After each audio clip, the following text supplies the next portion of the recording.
나오신 성도 여러분들을 주님의 이름 환영하고 축복합니다.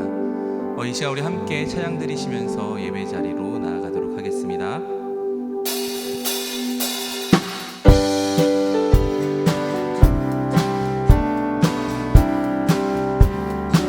구주의 십자가 보혈로 구주의 십자가 보혈로 제 씻음 받기를 원하네. 내 죄를 씻으신 주 이름 찬송합시다. 찬송합시다.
이곳에 가득해 주의 영광 이곳에 가득해 우린 손에 주님과 함께 찬양하며 우리는 전진하리 모든 열망 죽을 때까지 주의 보좌로 나아갑니다. 주의 보좌로 나아갑니다. 주의 얼굴을 바라봅니다. 주의 얼굴을 바라봅니다. 두 손을 들고 경배하느로 하나 되어 주께 나가 주의 은혜에 목마릅니다. 주의 은혜에 목마릅니다. 주의 음성을 사모합니다. 주의 음성을 사모합니다. 두려워 말라 평안하라. 두려워 말라 평안하라. 강건하라 강건하라. 하늘의 문 열어주소서. 주의 긍휼 베푸시옵소서. 우리의 눈을 열어 주의 보좌와 그 영광을 보게 하소서. 주 얼굴 비춰주소서. 위로의 손으로 만져주소서. 우리로 주님을 간증하는 주인공 되어 주를 자랑케 하소서. 다시 한번 찬양하겠습니다. 주의 보좌로 나아갑니다. 주의 얼굴을 바라봅니다. 두 손을 들고 경배함으로 하나 되어 주께 나아갑니다. 주의 은혜에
영광스러운 하나님의 보좌로 나아갑니다. 창조의 아버지 그 섭리고 이상 택하신 세대 일으키어 이 땅을 고치소서. 주의 크신 능력 만물이 사모하니 성령의 기름 부어주사 이 시간 임하소서. 주 영광 여기 임하사 열방 향해 금이 비추소서. 주의 얼굴 그할 때 주의 은혜 머무소서. 열방의 통치자 세상이 보리라. 신실한 주의 약속으로 교회는 승리하리. 우리 돌아보사 강건케 하소서. 연약한 모두 벗어지고 승리케 하옵소서. 주 영광 여기 임하사 열방 향해 금이 비추소서. 주의 얼굴 굴할 때 주의 은혜 머무소서. 주 영광 여기 임하사 열방 향해 금이 비추소서. 주의 얼굴 굴할 때 주의 은혜 할렐루야. 여호와는 나의 능력과 찬송이시오 또 나의 구원이 되셨도다. 의인들의 장막에 기쁜 소리 구원의 소리가 있으며 여호와의 오른손이 높이 들렸으며 여호와의 오른손이 권능을 베푸시는도다. 하나님은 영이시니 예배하는 자가 영과 진리로 예배할지니라. 사랑하는 형제자매 여러분, 우리 하나님께서 기뻐하시는 예배는 상한 마음과 통회하는 심령이라고 하셨습니다.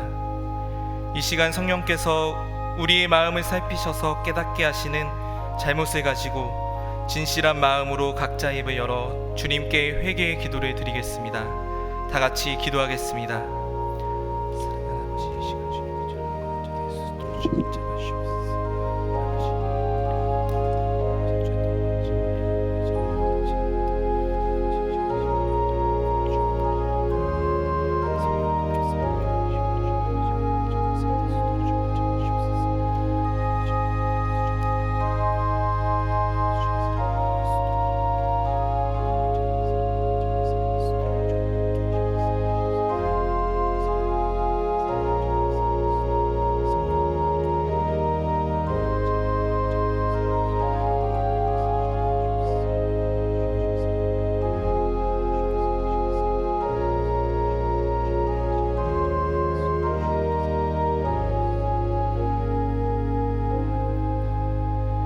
만일 우리가 우리 죄를 자백하면 그는 미쁘시고 의로우사 우리 죄를 사하시며 우리를 모든 불의에서 깨끗하게 하실 것이요 사랑의 주님, 이 놀라운 용서의 은총을 허락하여 주심을 감사합니다.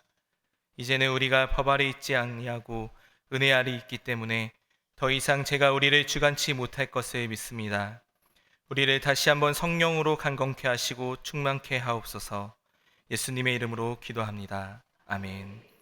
전능하사 천지를 만드신 하나님 아버지를 내가 믿사오며 그 외아들 우리 주 예수 그리스도를 믿사오니 이는 성령으로 잉태하사 동정녀 마리아에게 나시고 본디오 빌라도에게 고난을 받으사 십자가에 못 박혀 죽으시고 장사한 지 사흘 만에 죽은 자 가운데서 다시 살아나시며 하늘에 오르사 전능하신 하나님 우편에 앉아 계시다가 저리로서 산 자와 죽은 자를 심판하러 오시리라. 성령을 믿사오며 거룩한 공회와 성도가 서로 교통하는 것과 죄를 사하여 주시는 것과 몸이 다시 사는 것과 영원히 사는 것을 믿사옵나이다. 아멘.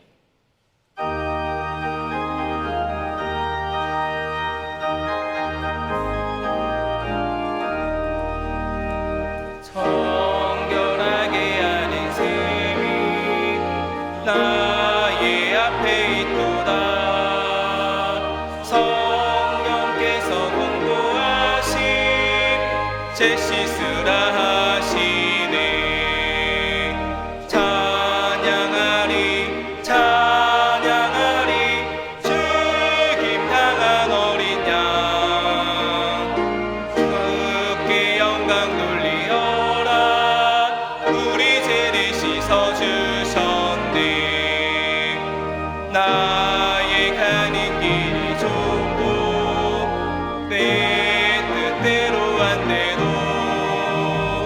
모든 욕심 다 버리고 주만 따라가겠네.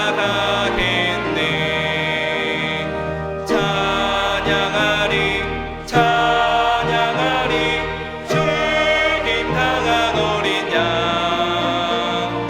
주께 영광 돌리어라. 우리 죄를 씻어주셨네. 나의 마음 재단 위에 붉게 같이 타올라. 영원토록 찬양하며 주께 영광 돌리네. 찬양하리 찬양하리 죽임 당한 어린 양 주께 영광 돌리어라. 우리 죄를 씻어주셨네. 한량없는 주의 은혜 나를 영접하셨네. 내가 지은 모든 죄와 범을 용서하셨네. 찬양하리 찬양하리 죽임 당한 어린 양 주께 영광 돌리어라. 우리 죄를 씻어주셨네. 성부 하나님께 영광, 성자 예수께 영광, 성령님께 또한 영광 모두 돌려드리세. 찬양하리 찬양하리 죽임 당한 어린 양 주께 영광 돌리어라. 우리 죄를 씻어주셨네.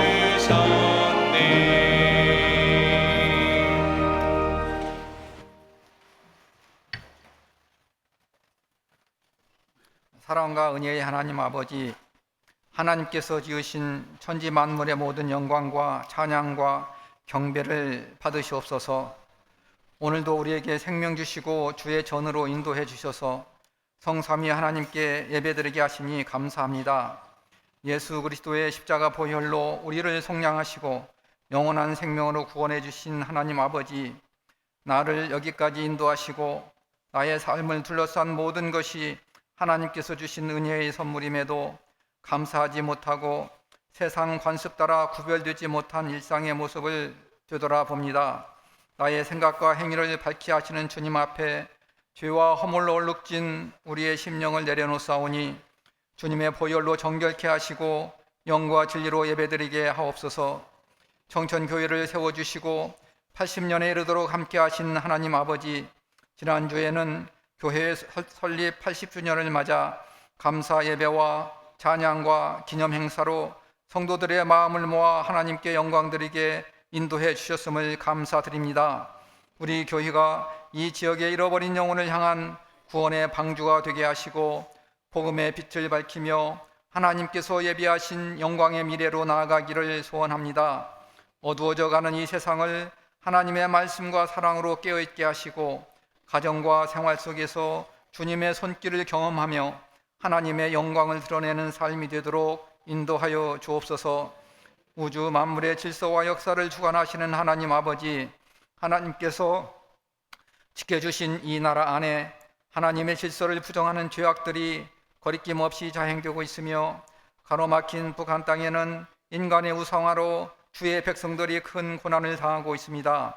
언어없기는 남과 북이 복음으로 하나가 되게 하시고 이 땅에 하나님의 공의와 창조 질서가 바로 세워지도록 역사하여 주옵소서.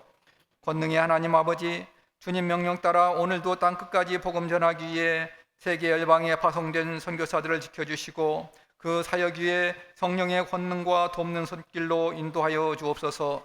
우리의 피난처가 되시는 하나님 아버지, 오늘도 육신의 연약함과 현실적인 삶의 문제로 고난을 겪고 있는 성도들이 있습니다. 주님의 위로하심과 능력의 손으로 만져주시고 회복시켜 주옵소서. 목사님께서 생명의 말씀을 선포합니다. 성령의 능력으로 전하는 말씀이 살아 운동력이 있어 영과 육이 치유되고 회복되는 역사가 일어나게 하옵소서. 임마누엘 찬양대가 목소리와 악기로 마음과 뜻을 모아 올려드리는 찬양을 기뻐 받아 주옵시고 우리들 심령에는 신앙의 고백이 되게 하옵소서. 모든 말씀을 우리를 구원하신 예수님의 이름으로 기도합니다. 아멘.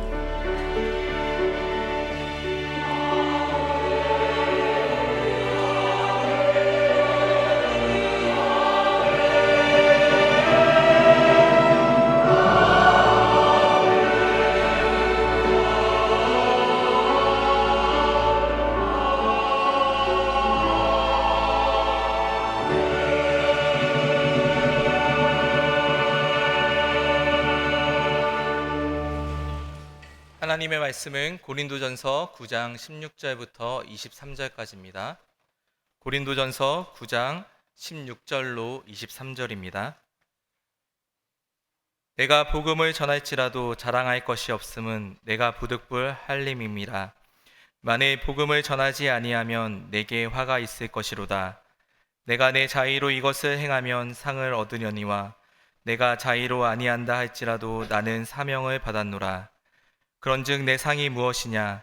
내가 복음을 전할 때 값없이 전하고 복음으로 말미암아 내게 있는 권리를 다 쓰지 아니하는 이것이로다. 내가 모든 사람에게서 자유로우나 스스로 모든 사람에게 종이 된 것은 더 많은 사람을 얻고자 함이라. 유대인들에게 내가 유대인과 같이 된 것은 유대인들을 얻고자 함이요 율법 아래에 있는 자들에게는 내가 율법 아래에 있지 아니하나 율법 아래에 있는 자같이 된 것은 율법 아래에 있는 자들을 얻고자 함이요 율법 없는 자에게는 내가 하나님께는 율법 없는 자가 아니요 도리어 그리스도의 율법 아래에 있는 자이나 율법 없는 자와 같이 된 것은 율법 없는 자들을 얻고자 함이라. 약한 자들에게 내가 약한 자와 같이 된 것은 약한 자들을 얻고자 함이요 내가 여러 사람에게 여러 모습이 된 것은 아무쪼록 몇 사람이라도 구원하고자 함이니 내가 복음을 위하여 모든 것을 행함은 복음에 참여하고자 함이라. 아멘.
귀한 찬양 감사합니다.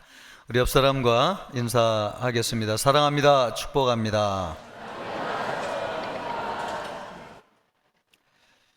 10월에는 새생명 전도 잔치가 있습니다. 오늘 태신자 작정을 하려고 합니다. 그래서 복음과 관련된 말씀을 나누려고 합니다. 우리가 또 복음을 들어야 되는가? 복음을 알고 있지만 로마서를 보면은 사도 바울은 로마 교회 성도들에게 내가 너희에게 다시 복음을 전하기를 원한다, 그렇게 말하고 있습니다. 복음은 믿는 자에게 구원을 주는 능력이 있을 뿐만 아니라 또 믿는 사람들에게는 믿음을 더하는 은혜가 있습니다. 우리가 이 세상을 살면서 믿음이 필요한데요, 그 믿음은 복음을 듣는 것으로부터 옵니다. 오늘도 말씀을 듣고 우리 안에 하나님이 주시는 믿음이 충만하기를 주님의 이름으로 축복합니다. 사도 바울은 복음을 전했지만 복음을 전하는 것을 자랑할 만한 것이 못 된다고 얘기했습니다. 16절 말씀을 보면 내가 복음을 전할지라도 자랑할 것이 없음은 내가 부득불 할 일임이라.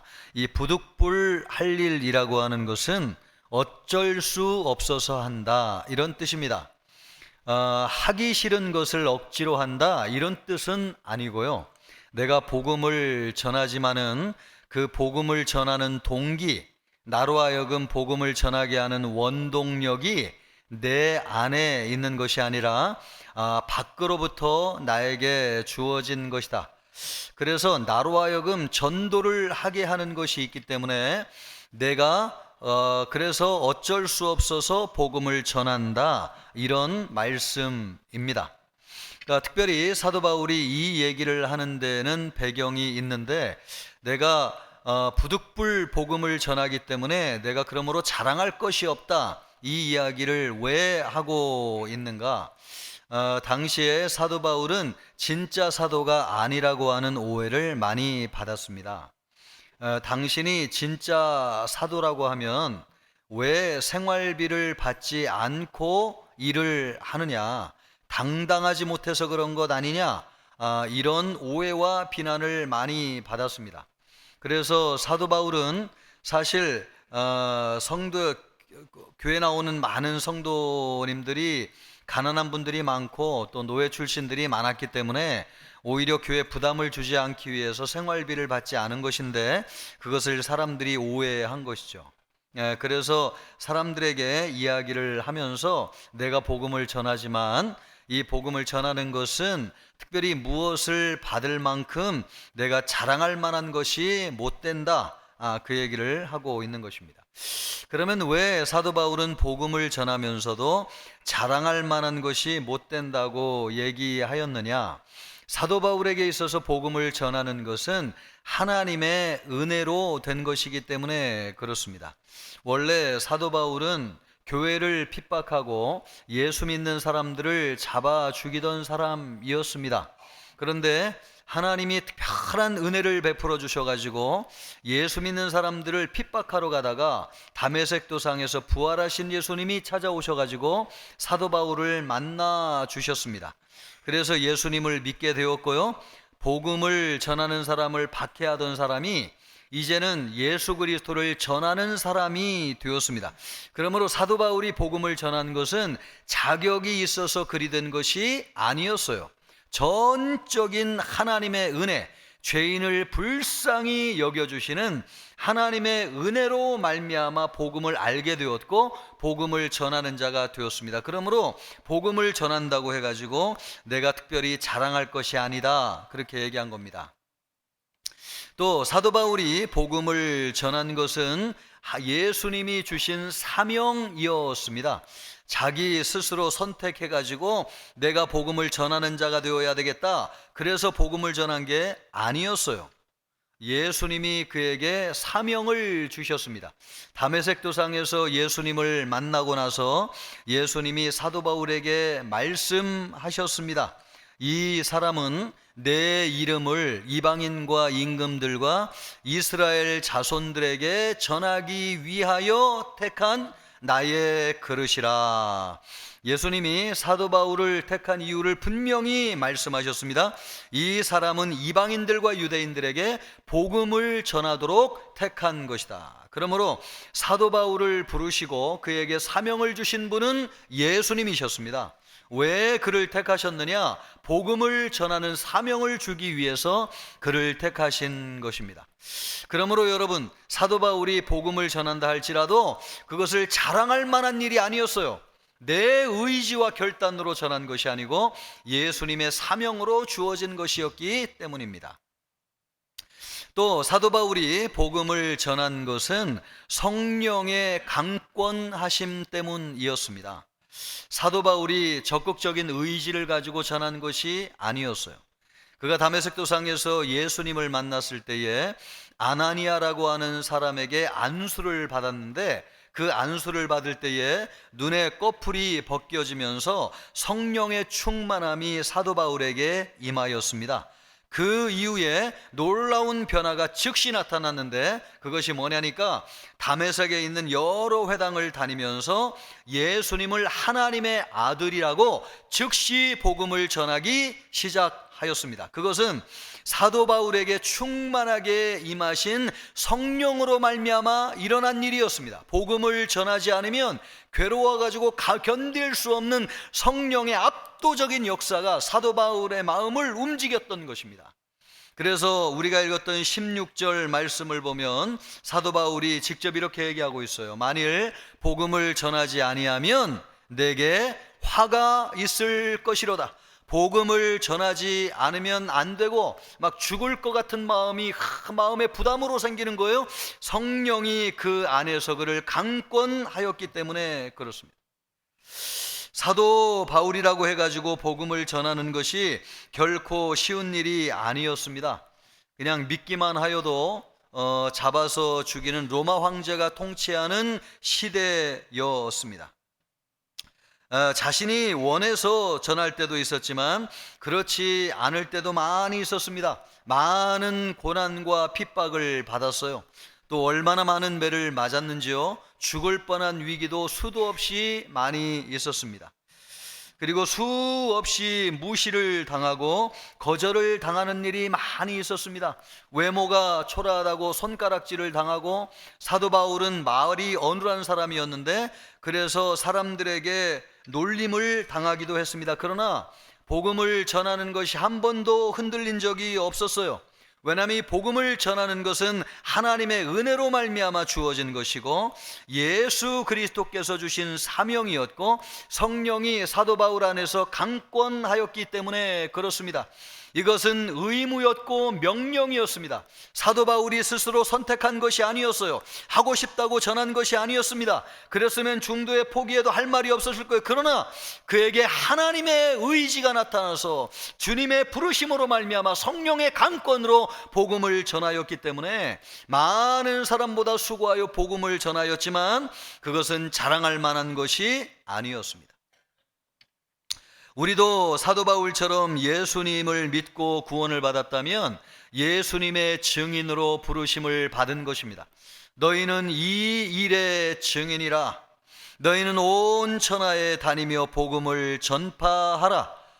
듣고 세례를 받는 자는 구원을 얻을 것이요 믿지 않는 자는 정죄를 받으리라. 오직 성령이 너희에게 임하시면 너희가 권능을 받고 예루살렘과 온 유대와 사마리아와 땅끝까지 이르러 내 증인이 되리라. 우리가 예수님을 믿고 구원을 받았다면 사도 바울처럼 주님도 우리를 부르신 것입니다. 하나님의 은혜로 우리를 부르신 것이고 예수님이 우리를 증인으로 부르신 것이고 성령이 우리 안에 역사하고 계신 것입니다. 그러므로 여러분, 우리가 하기 싫다고, 사람들이 듣지 않는다고, 분위기가 좋지 않다고 전하지 않아도 되는 것이 아니에요.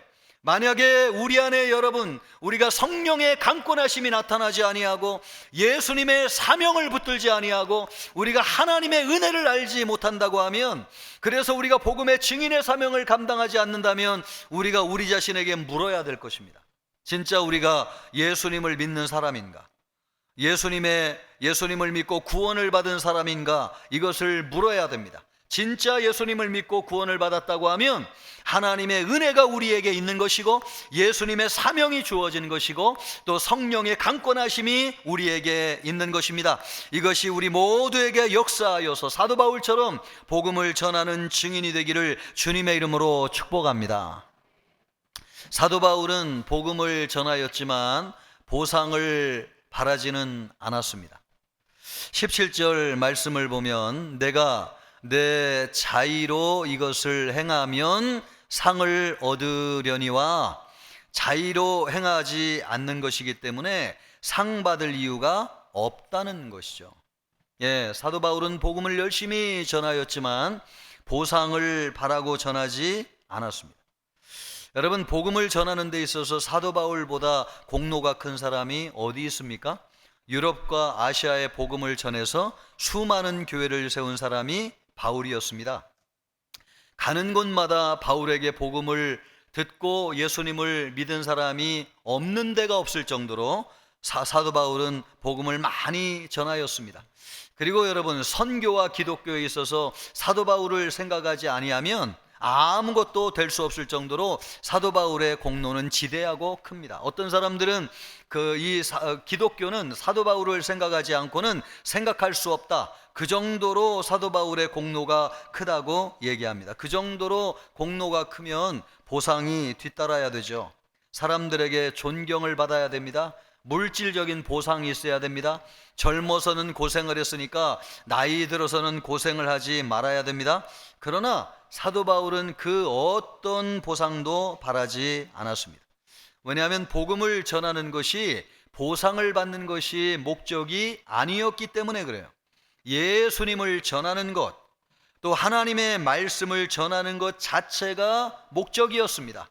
그것을 통해서 어떤 유익을 얻고 누리고 성공의 발판으로 삼고, 그것이 사도 바울이 복음을 전하는 목적이 아니었습니다.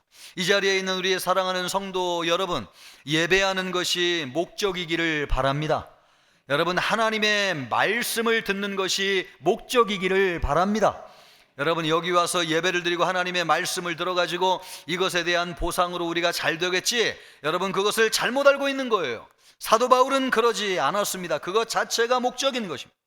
우리가 복음을 전할 때에 의지가 꺾일 때가 있어요. 기대했던 일이 따라오지 않게 될 때 그렇게 됩니다. 우리는 어떤 일을 하면은 반드시 보상이 따라와야 된다고 생각합니다. 남편과 자식이 믿든지 아니면은 경제적인 문제가 해결되든지 또 고통에서 모든 문제가 벗어나는 일이 있는다든지 무엇인가를 기대하게 돼요. 그런데 그런 기대가 이루어지지 않았을 때 낙심하고 실망하게 됩니다. 이 지점이 사도 바울과 우리가 다른 지점이라고 하는 것입니다. 사도 바울은 복음을 전하는 것 자체가 목적이었어요. 다른 무엇인가를 얻기 위해서 전한 것이 아니었습니다. 그래서 결과가 따라오지 않을 때에도 실망하지 않았어요. 그래서 주님의 부르심을 받을 때까지 끝까지 복음을 전할 수 있었습니다. 사도 바울의 이런 모습은 하나님의 부르심을 받은 우리와 같은 사역자들에게 큰 도전이 돼요.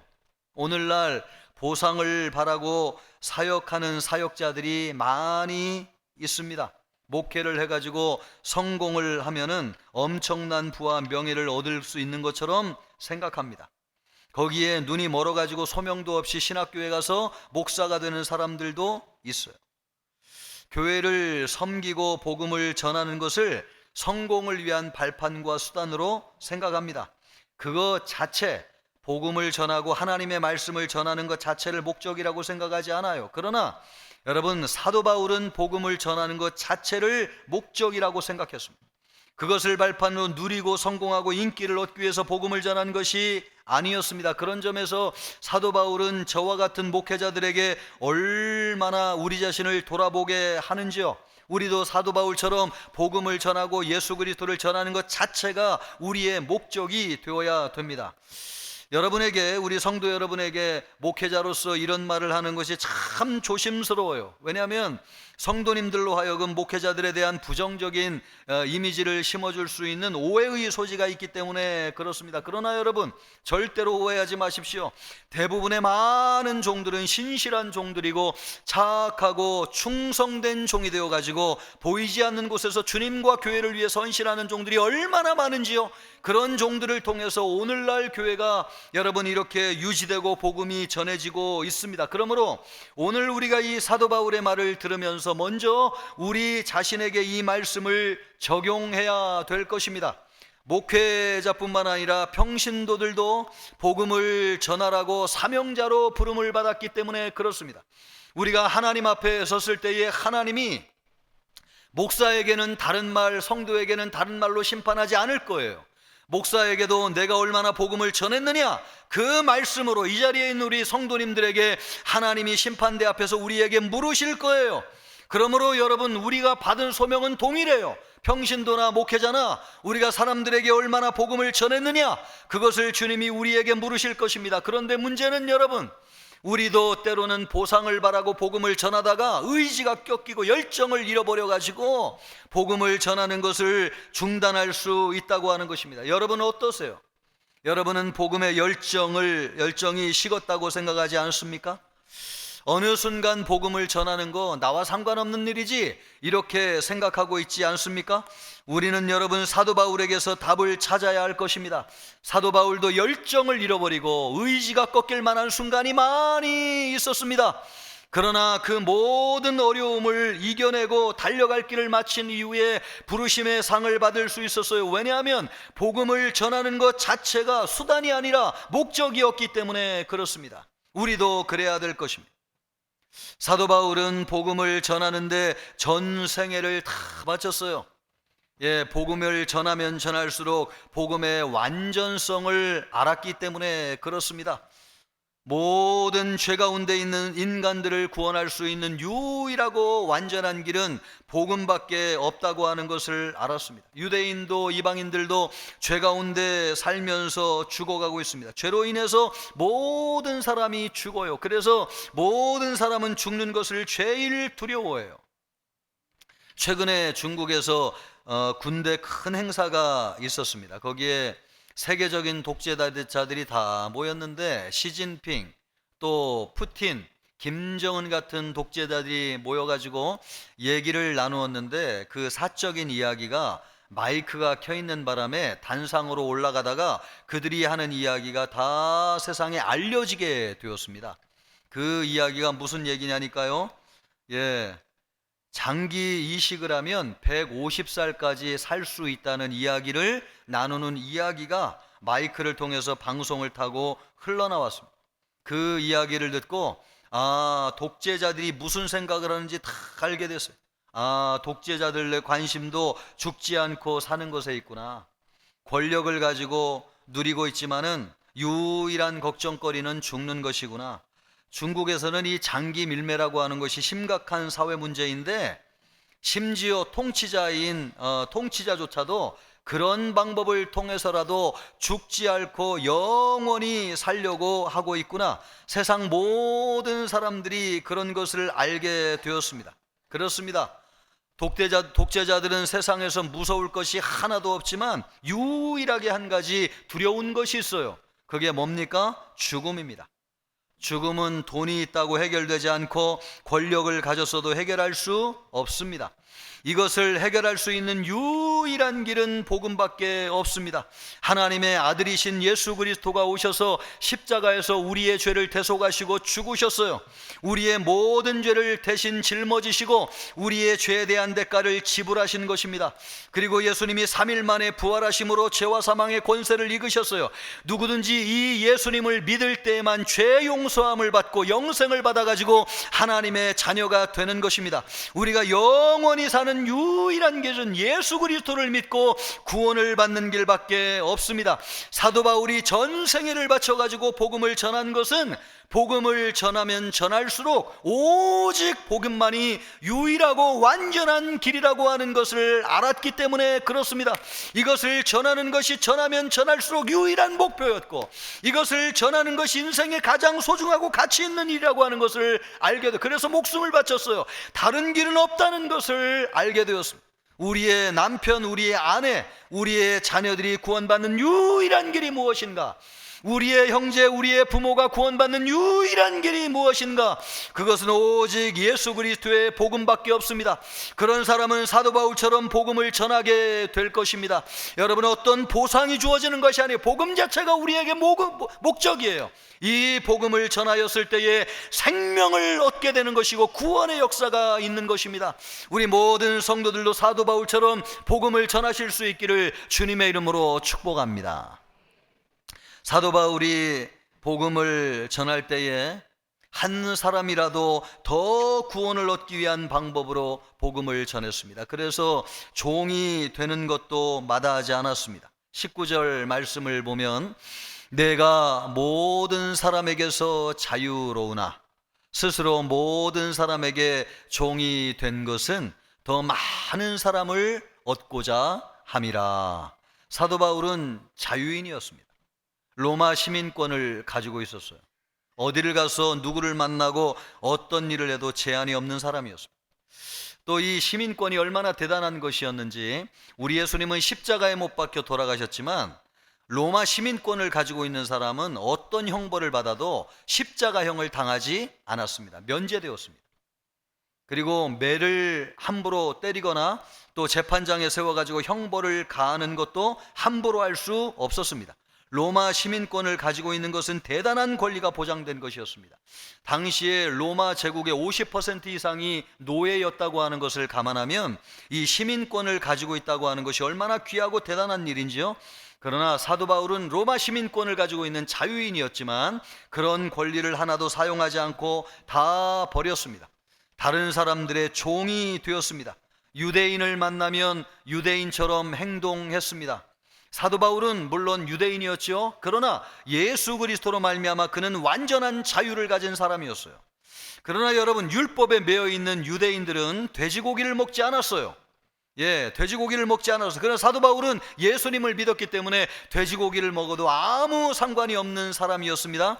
그러나 유대인을 한 사람이라도 더 얻기 위해서, 혹시 내가 돼지고기 먹는 것 때문에 누가 실족할까 싶어가지고 평생 나는 돼지고기를 먹지 않겠다. 그는 자유인이었지만 유대인들 앞에 행할 때는 유대인들처럼 행하였습니다. 한 사람이라도 더 얻기 위함이었습니다. 율법이 없는 사람들 앞에 있을 때는 율법이 없는 사람들처럼 행하였습니다. 그들처럼 죄를 행했다는 게 아니에요. 문화적으로 먹고 사는 방식에 있어서 믿지 않는 율법이 없는 사람들과 똑같이 행해야 했다는 것입니다.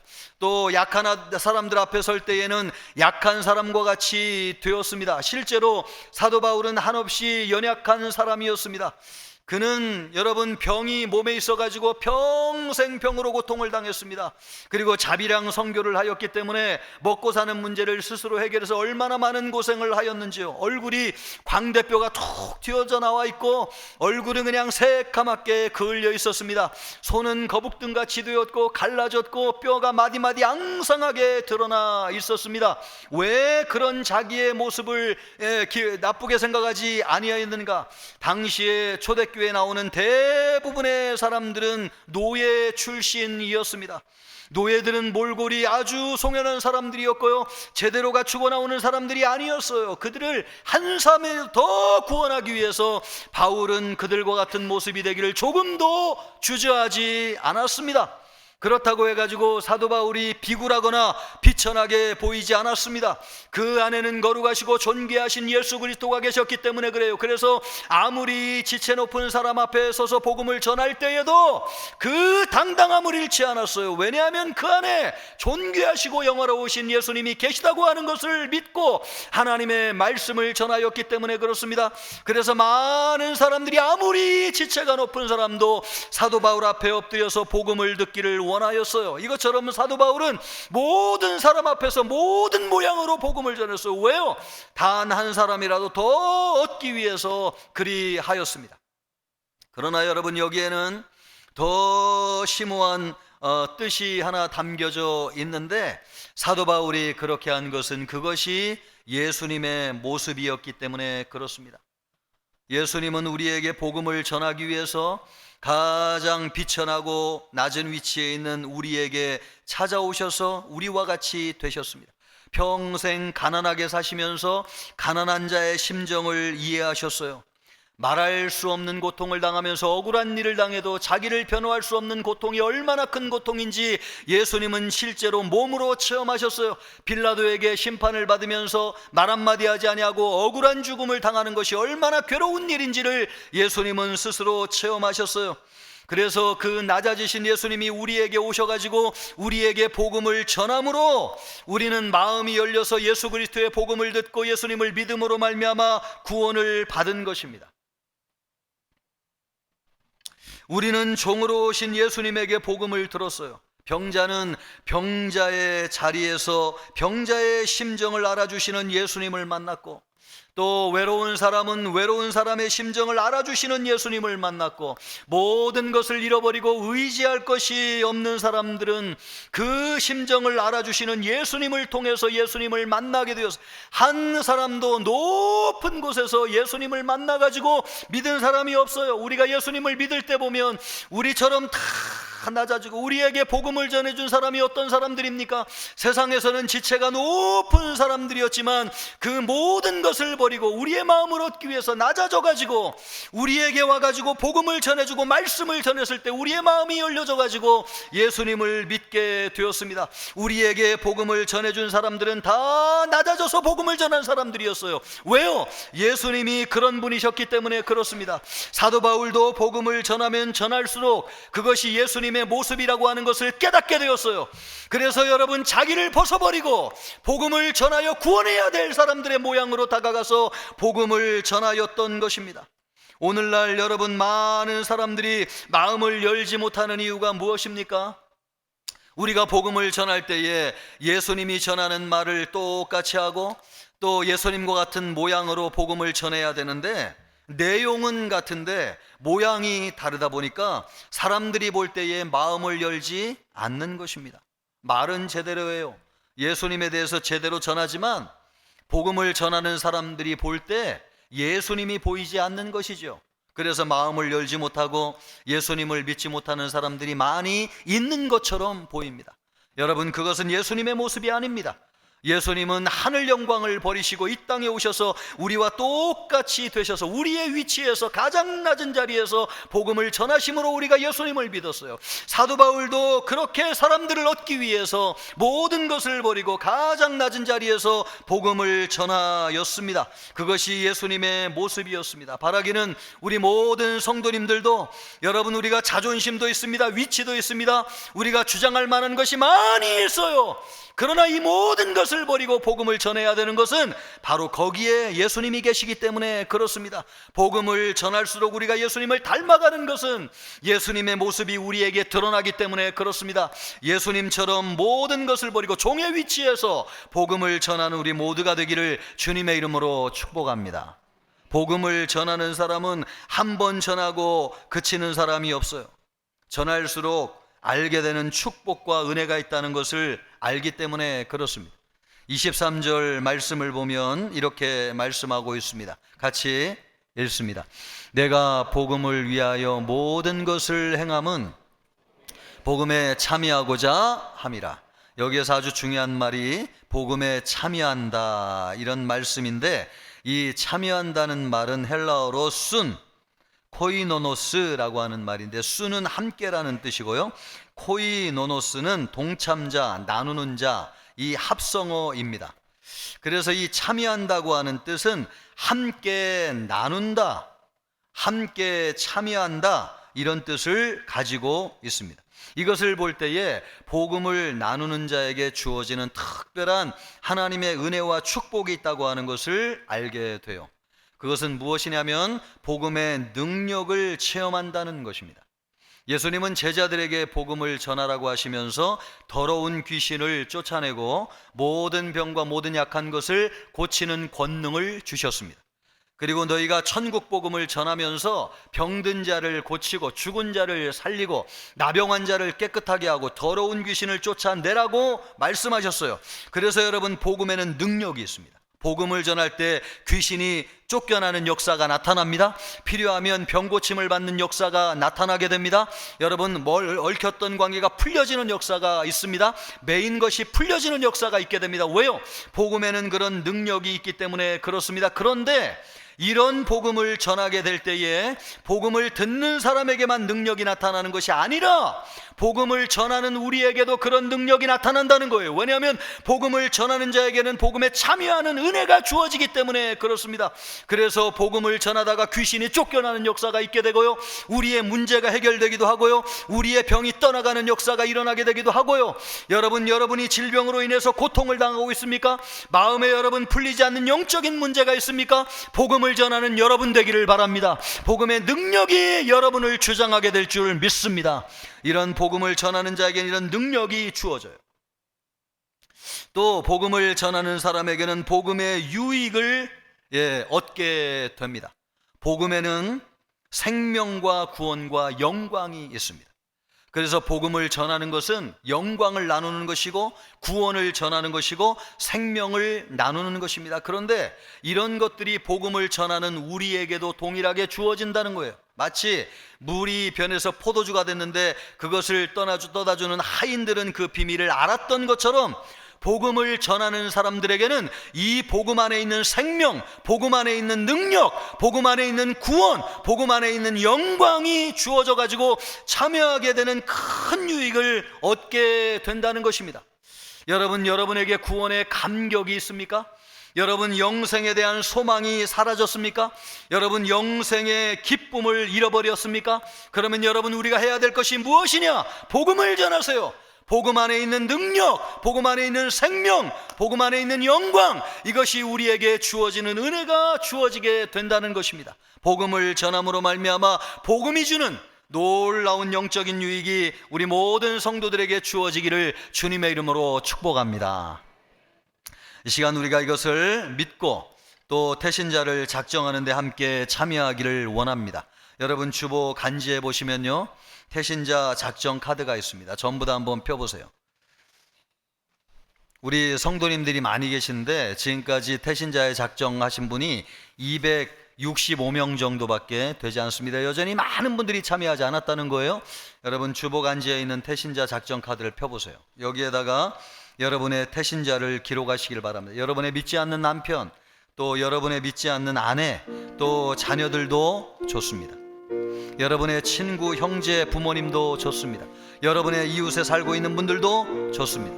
모든 성도들이 태신자 작정 카드에 이름을 기록하세요. 그리고 이분들을 위해서 기도하세요. 새생명전대잔치 이분들을 불러오세요. 그래서 복음을 전하여서 구원을 얻을 수 있도록 함께 참여하실 수 있기를 바랍니다. 우리 모든 청천교회 성도님들 참여하시기를 바라고, 교회 나온 지 얼마 안 되는 분들도 함께 참여하실 수 있기를 바랍니다.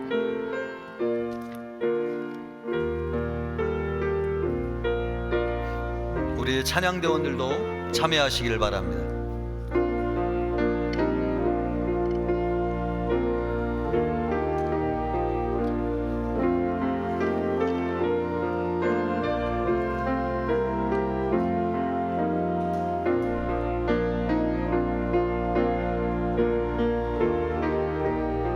볼펜이나 카드가 필요한 분들은 주변 분들에게 도움을 받으시면 되겠습니다.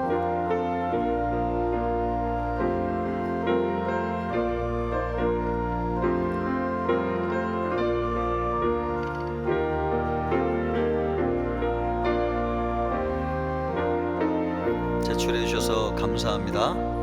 계속 참여해 주시기를 바라고요. 오늘 하고 또 다음 주에도 태신자 작정하는 시간이 있습니다. 한 주간 기도하시면서 어떤 영혼을 품을지를 기도하시고 태신자 작정에 참여하시기를 바랍니다. 아직 다 적지 못해가지고 내지 못하시는 분들은 나가시면서도 제출하시면 되겠습니다.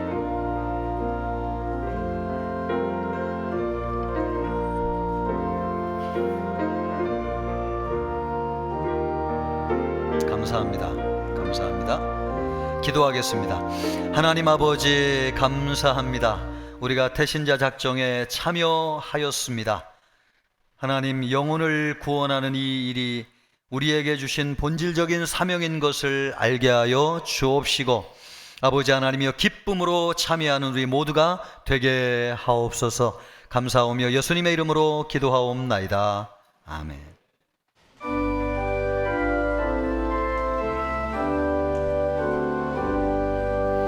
나의 생명 드리니 주여 받아주셔서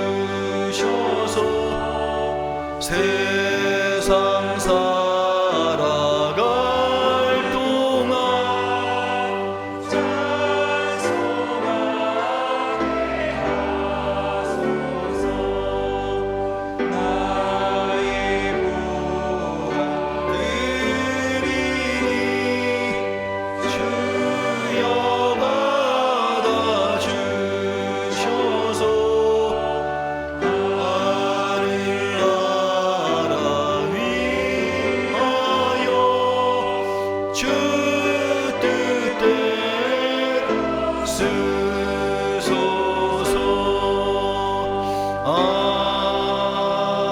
아멘. 하나님 아버지, 11조 감사헌금, 주일헌금, 선교헌금, 건축헌금, 신방헌금, 장학헌금, 주정헌금을 올려드렸습니다. 기쁘게 받아주시고 하나님의 나라 영광을 위해 사용하여 주옵소서. 마음은 있지만 드리지 못한 성도들을 긍휼히 여기시고, 또 기쁨으로 드린 성도들을 축복하여 주시며 하늘 양식으로 살아갈 수 있도록 인도해 주옵소서. 이 예물이 쓰이는 곳에 하나님의 나라가 전파되게 하시고 지경이 넓어질 수 있도록 축복해 주시기를 원하오며 예수님의 이름으로 기도하옵나이다. 아멘. 성도의 교제를 같이 하겠습니다. 금년도 표입니다. 생수의 강이 흐르는 성령 충만한 생명의 공동체. 아멘. 지난주 말씀입니다. 오직 여호와를 앙망하는 자는 새 힘을 얻으리니 독수리가 날개치며 올라감 같을 것이요 다른 박질하여도 곤비하지 아니하겠고 걸어가도 피곤하지 아니하리로다. 아멘. 금주 말씀입니다. 일어나라 빛을 발하라. 이는 내 빛이 이르렀고 여호와의 영광이 내 위에 임하였음이니라. 아멘. 우리 세 가족 한 분을 소개하겠습니다. 김순철 형제님, 그 자리에서 일어나 주시면 감사하겠습니다. 김순철 형제님.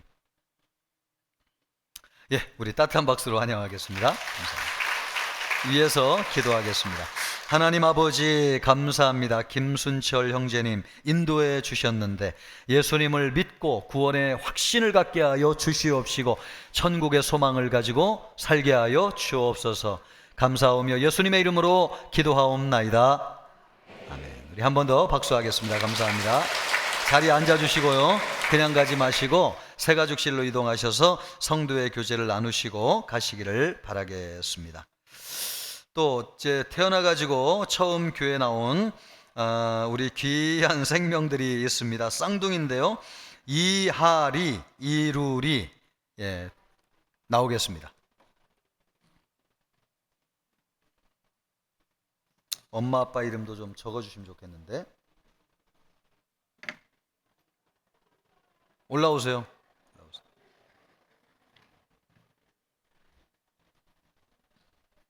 네.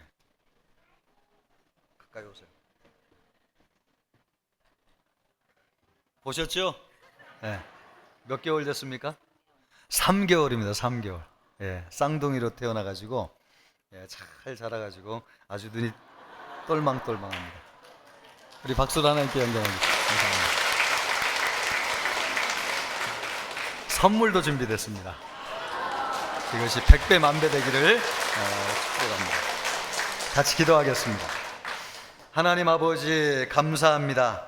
우리 사랑하는 이루리, 사랑하는 이하리 주님께서 축복하여 주시고 영생의 복을 허락하여 주시옵시며 또 믿음의 가정을 보내주셨사오니 하나님 모든 필요한 것들을 이미 예비하여 주신 줄 믿습니다. 건강하게 자라게 하여 주시옵시고 지혜와 총명이 남다르게 하여 주시옵시며 하나님의 영광을 위해서 귀하게 쓰임받게 하여 주옵소서. 이 가정이 두 자녀를 통하여 더욱더 믿음 안에 세워질 수 있도록 축복해 주시기를 원하오며 예수님의 이름으로 기도하옵나이다. 감사합니다. 선물 드리겠습니다.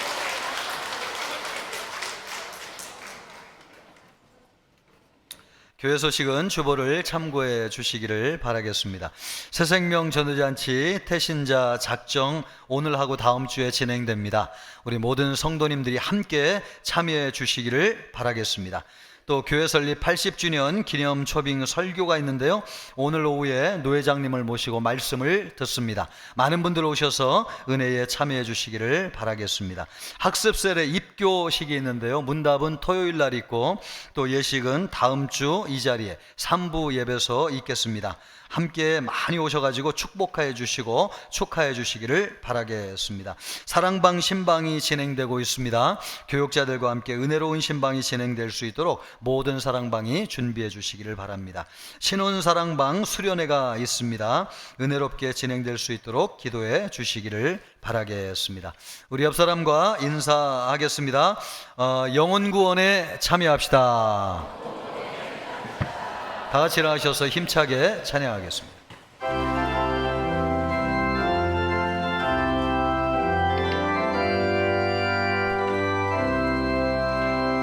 듣는 사람마다 복음 전하여 복스러운 소식들을 퍼치세. 모든 사람에게 전할 소식은 어느 누구나 오라. 어느 누구나 주께 나오라. 어서 와서 주의 말씀 들으라. 하늘 아버지가 오라시니 어느 누구나 오라. 오는 사람들은 지체 말고서 문 열었을 때에 들어오시오. 생명길은 오직 구주 예수니 어느 누구나 오라. 어느 누구나 쉽게 나오라. 어서 와서 주의 말씀 들으라. 하늘 아버지가 오라시니 어느 누구나 오라. 언약하신 대로 이룰 것이니 누구든지 언약 받을 수 있네. 받은 사람에게 생명이로다. 어느 누구나 오라. 어느 누구나 주께 나오라. 어서 와서 주의 말씀 들으라. 하늘 아버지가 오라시니 어느 누구나 오라. 이제는 우리 주 예수 그리스도의 은혜와 하나님의 사랑과 성령의 위로 교통하심이 기쁨으로 복음을 전하여 영혼 구원하기를 원하는 우리 모든 청천교회 성도들과 청천교회 모든 열방교회 위에 이제로부터 영원토록 함께 있을지어다. 아멘.